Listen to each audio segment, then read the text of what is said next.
Hi, Nancy Burt-Preece here. I'm an independent Stampin' Up! Demonstrator. My email, my website, my September host code, my Facebook business page. I'm doing some fun things. I'm trying some new social media. So check out my Facebook page, Stamping with Nancy. My YouTube channel, which I'm trying to build. Please subscribe, like, make comments, and of course Pinterest. So what are we doing today? We're doing 2 cards with squares. This I'm going to call a quilted card, and this one is a pinwheel card. So let's get started. Let me start with the pinwheel card. So I have a cherry cobbler, 5.5 by 8.5, scored at 4 1/4. And I have some of this designer series paper, which is in the very beginning of the mini catalog. It's Making a Difference, and a Walk in the Forest designer series paper will donate $3 to support organizations dedicated to spreading cheer and providing support to those in need for every pack of paper you buy. So I'm using this designer series paper. I love the colors. And so that is 4 by 5 1/4. Now, I have 2 2 3/4 inch squares. So I can put that on my grid paper. And I'm going to just do a little bit of adhesive in the middle. And I'm going to attach the other square. I'm using my grid paper to help me line at least the top 2 up, okay?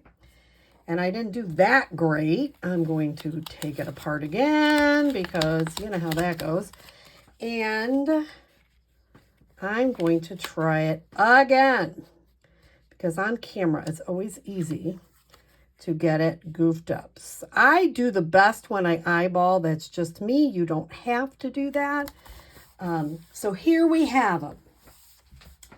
And what we need is, we need 8 of these 1 1/2 inch squares. And I'm using both sides of it, which is kind of cool.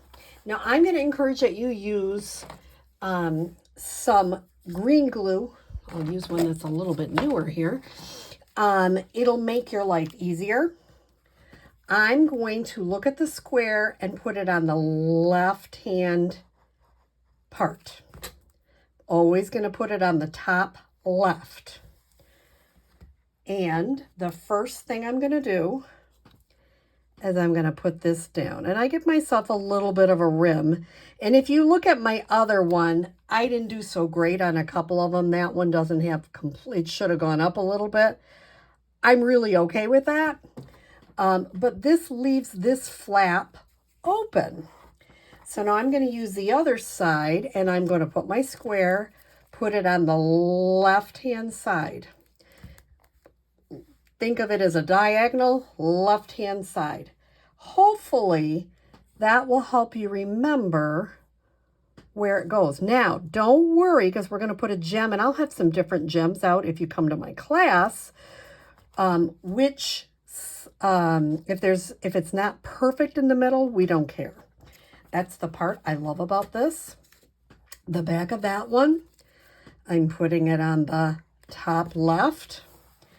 And the reason I like using, some people do it with a template with not, ooh, that one got down a little bit, with not using the extra square. And I find that very, very, very difficult to line it up. I tried it. I was going to try teaching it to you. I can hardly do it. So I'm going to turn this a little bit. Remember, I have this part flipped up. I can get it with my finger. Flipped up. And I'm going to top left. And I'm going to keep going around. Kind of giving myself, see, I'm trying to do a better job of getting this. Last time I didn't do such a great job. I was trying to figure it out. I don't know what I was doing. You know, you have those days. So I'm just coming around. This always goes.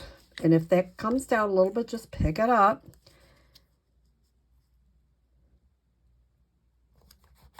Okay, and that one got a little bit tight. So what I would do is, I'm really not happy with that. So I'm going to, and I glued it down a little bit too much. I'm going to push that in a little bit. It's just a little fussily, but it's not hard. You just keep going around the same way, putting the glue at the same angle. Now this is the back side. Hopefully, I had to cut a whole bunch of these for a class. So hopefully I cut them accurate. If I did not, hopefully we can trim them up. So it's not perfect in the middle. It doesn't have to be. Oops, I think I glued, nope, that one's right. I'm gonna put it on the top left. Make sure I'm putting it in the right spot.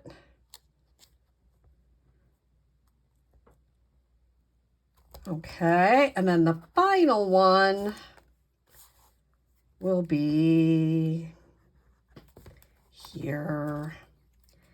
I'll just lift this one up a little bit and put that one right in. Isn't that the easiest thing? And it looks so nice. And we'd put a gem in the middle. Now I'm going to come around. You don't want to put too much.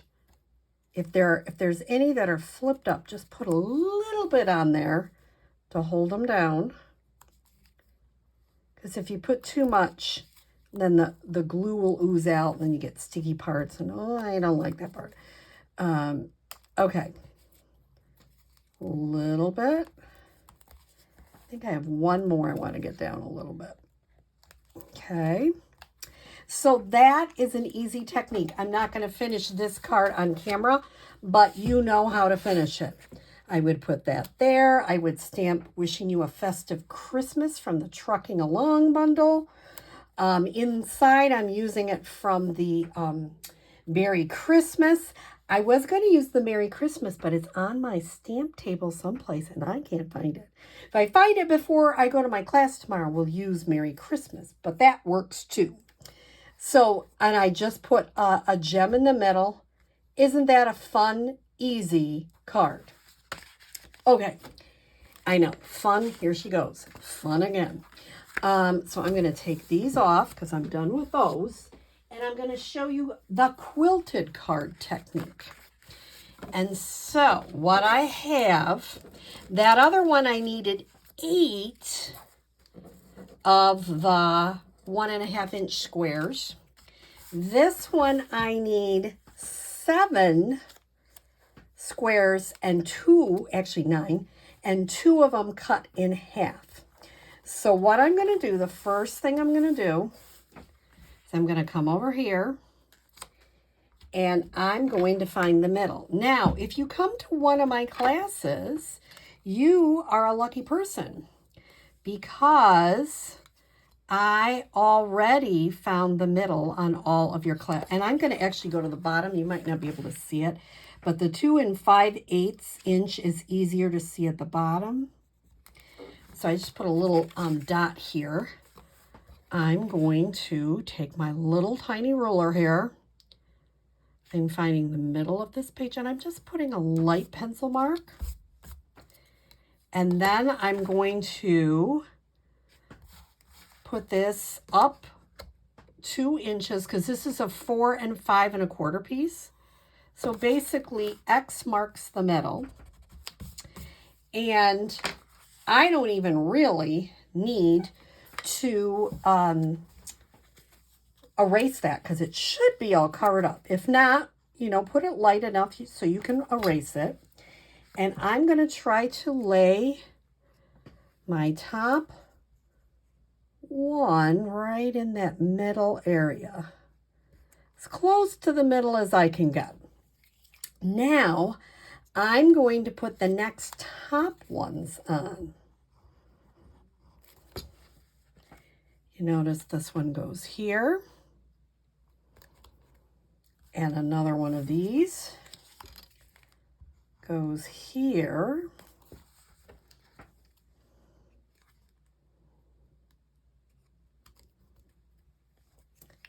Now, I have 3 of one color and then the other color. So I'm going to have to count how many. I know I have 3 of this color. This is all about autumn paper. Golly gee, I love it. It is currently on back order, and I can see why, because it is really pretty paper. Okay, so there we go.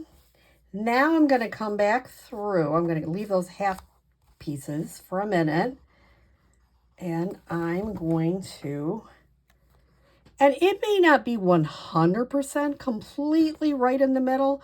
You know, the beautiful thing about paper is you can always trim it up a little bit.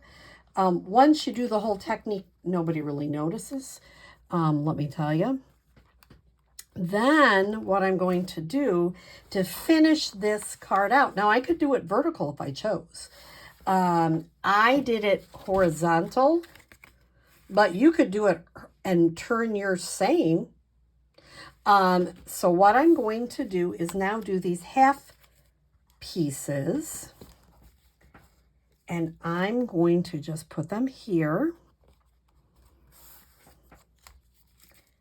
and here. Just finish this card out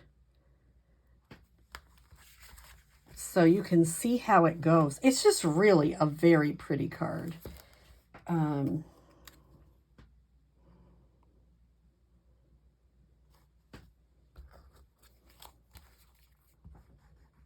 And the beautiful thing about using glue is if they're not, like this one needs to be pushed over a little bit, you can do that with the green glue. Now, what I'm saying is I notice that there's a little bit of extra over here. So the beautiful thing, and as I always have a paper trimmer at my class, is I'm going to come over and just trim a little tiny bit of that off. And you cannot, oops, it would be helpful if I trimmed it completely off, wouldn't it? Just a little bit. And it's better to start with less than, you can always take more off. So there we go. I just trimmed it a little bit. Now what about this side, which seems to be sticking out? If you look, well, this is an easy one too.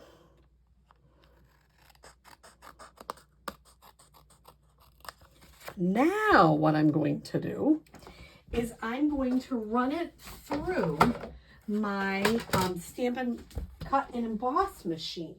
Now the interesting thing about this, I'm trying to find where I put my embossing folder, is I'm going to use this cane embossing folder. It is a 3D, and I always like to make sure that the Stampin' Up! Logo is there. I'm going to put this in the cane embossing folder, trying to keep it straight if I can. I'm going to use my regular base plate. I'm going to put this on next. And then I'm going to use this, this plate, number 4. I'm going to run it through.